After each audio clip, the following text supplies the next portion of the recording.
ಅರಿಶಿನ ಇಟ್ಟು ಆಡ್ ಮಾಡ್ಕೋಬೇಕು.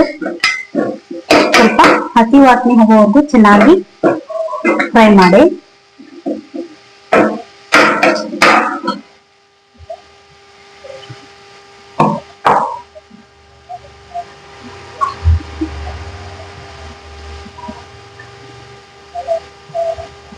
ಸ್ವಲ್ಪ ರುಚಿಗೆ ತಕ್ಕಷ್ಟು ಉಪ್ಪು,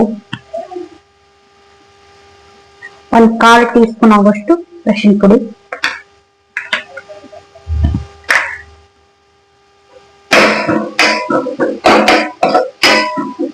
ನೆಕ್ಸ್ಟ್ ನಾವು ಫ್ರೈ ಮಾಡಿಕೊಂಡಂತ ಹುರುಳಿಕಾಯಿನ ಇಟ್ಟು ಆಡ್ ಮಾಡ್ಕೋಬೇಕು.